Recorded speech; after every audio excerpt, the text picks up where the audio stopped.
तो guys welcome to start coding channel. मैं बात करूंगा एमसीपी सीएलआई टूल की, जिसको यूज करके आप किसी भी एमसीपी सर्वर के साथ इंटरेक्ट कर सकते हो कमांड लाइन में। अब कमांड लाइन में इंटरेक्ट करने का बहुत फायदा है, आपके बहुत सारे पैसे बच सकते हैं, बहुत सारे टोकन्स आपके वेस्ट होने से बच सकते हैं। वो कैसे अभी समझाऊंगा आगे इसी वीडियो में। ठीक है, ये जो टूल है ये डेवलप किया है फिल स्मिथ ने। ठीक है, आप देख सकते हो यहाँ पर ये इनकी रेपो खोली हुई है, ये इनका ब्लॉग है, यहाँ पे जाके आप पढ़ सकते हो इस ब्लॉग के बारे में। ठीक है, सारा कुछ यहाँ पर लिखा हुआ है। बाकी यही चीज मैं आपको समझाने वाला हूँ सारी, हम लोग प्रैक्टिकली करके भी देखेंगे कैसे इसको हम यूज़ करते हैं टूल को। ठीक है, डिफरेंट डिफरेंट एमसीपी सर्वर के साथ इंटरैक्ट करेंगे।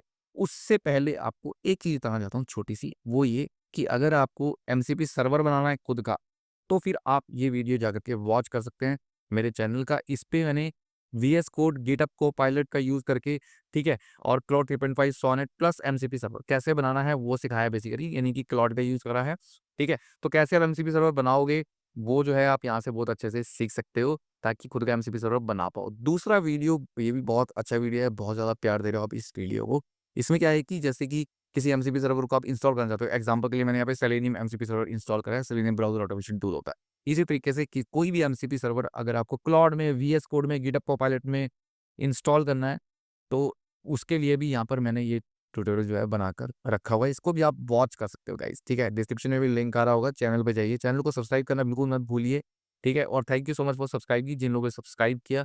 और अभी हम बात करते हैं इस टूल के बारे में वापिस से, क्योंकि हम प्रैक्टिकली ज़्यादा करेंगे, बातें कम करेंगे। तो चलिए इस टूल को इंस्टॉल करते हैं, और ताकि हम लोग जो है एमसीपी सर्वर को किस इंटरैक्ट कर पाए किसी भी एमसीपी सर्वर के साथ।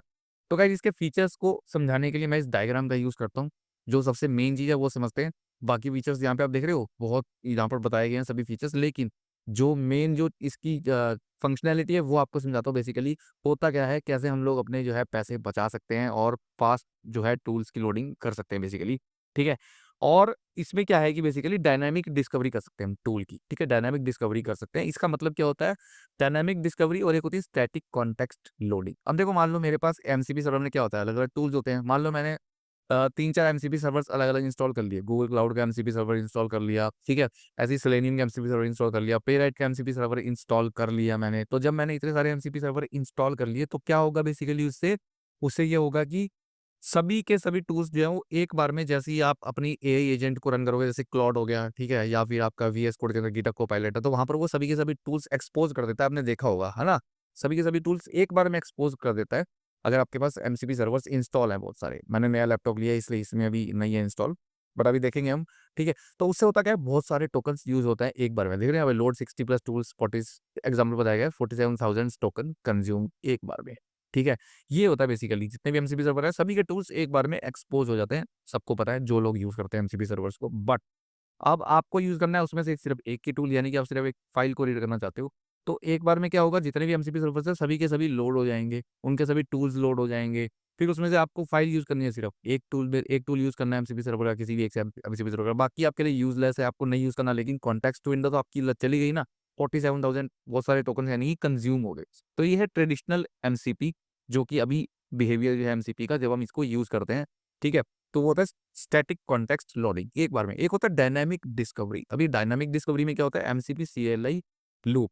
इसका मतलब ये हो गया कि भैया जैसे ही आपने एआई एजेंट को आपने रन किया, यानी कि मान लो गिटहब कोपायलट है, वीएस कोड जो भी आप रन कर रहे हो बेसिकली, ठीक है? जब मैं यहाँ पे आया, यहाँ से मान लो आपने अपना एआई एजेंट जो है वो रन करा बेसिकली, है ना?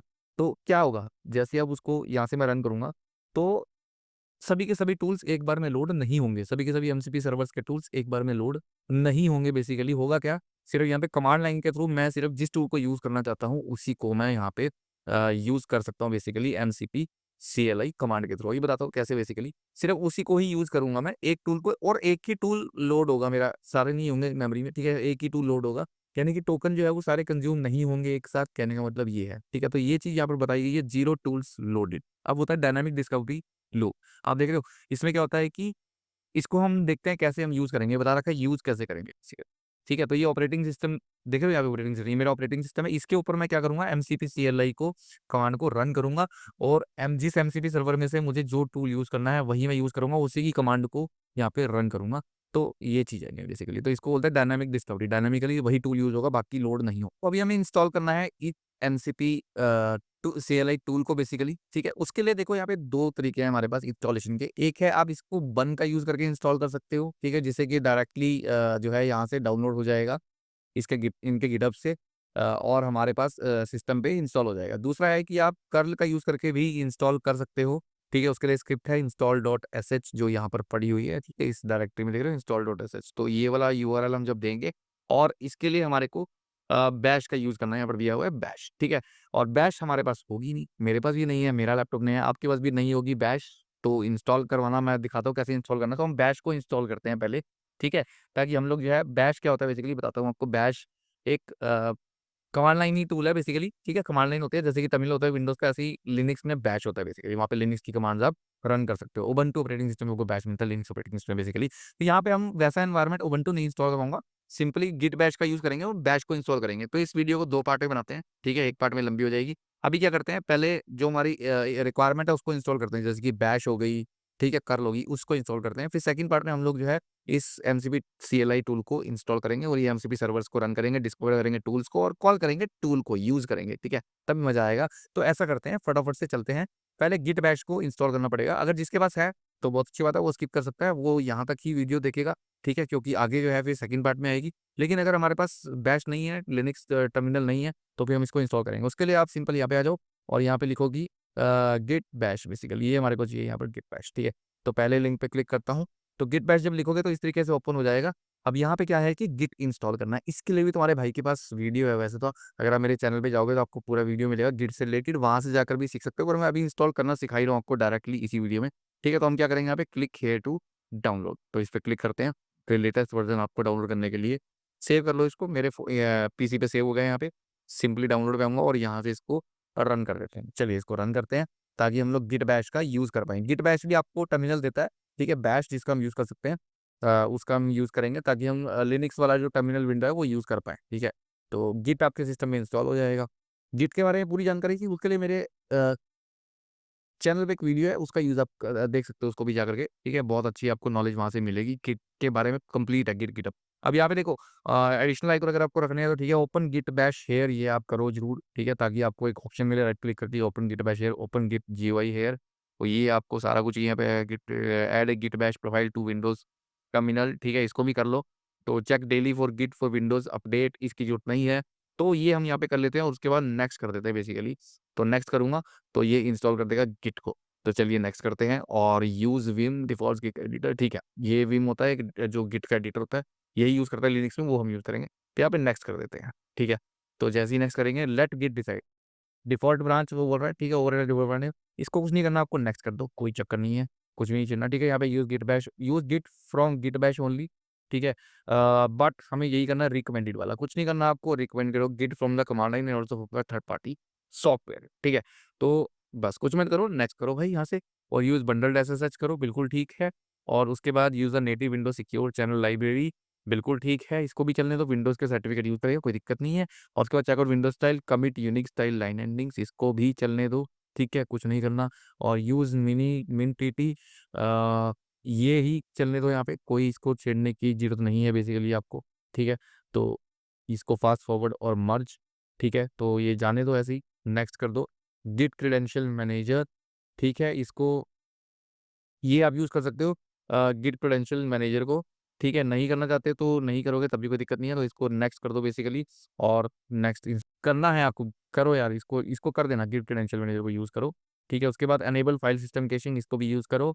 और ये एक ऑप्शन है, ठीक है, यहाँ पे एनेबल सिम्बॉलिक लिंक्स की, और ये आपको रहने दीजिए, सीधा यही कीजिए बस, एनेबल फाइल सिस्टम कैशे, ठीक है। और उसके बाद आपको इसको रन कर देना है, ये आपका इंस्टॉल होना शुरू हो जाएगा। इससे हमें क्या मिलेगा, गिट बैश से हम क्या कर पाएंगे, लिनक्स एनवायरनमेंट जो है हमारे टर्मिनल में आ जाएगा बेसिकली। बैश का हम यूज़ कर रहे हैं, बैश कमांड लाइन का बेसिक, ठीक है। तो वही चीज़ है, तो हमें पूरा लिनक्स ऑपरेटिंग सिस्टम इंस्टॉल नहीं करना, हम बैश का यूज़ करेंगे, तो आपको फ्यूचर में बहुत काम आएगा गाइस ये, ठीक है। तो काफ़ी इंटरेस्टिंग हो रहा है ये वीडियो यार। चलिए आगे बढ़ाते हैं इस वीडियो को, ठीक है। और जल्दी से इंस्टॉल करके दे दे हमें, तो फिर हम गिट बैश को यूज़ करते हैं। रनिंग पोस्ट इंस्टॉल स्क्रिप्ट चलाने दीजिए इसको। उसके बाद देखो लॉन्च गिट बैश की ऑप्शन आ रही है, आप चाहो तो इसको क्लिक कर सकते हो कि लॉन्च हो जाएगी, इसको फिनिश करो, ठीक है। मैं बताता हूँ गिट बैश कैसे यूज़ करनी है। अभी क्या है कि देखो, अब हम वापस आ जा रहे हैं गिट बैश, क्योंकि हमारी गिट इंस्टॉल हो गया, पूरा गिट पूरा आ गया आपके पास, ठीक है। अब इसको हम बंद कर देते हैं और वापिस आ जाओ इसी पेज पर, इनके पेज पर आ जाओ बिल स्मिथ के, ठीक है। यहाँ पर आप देखोगे तो ये कमांड है, ये आपको रन करनी है कमांड, लेकिन कैसे रन करनी है?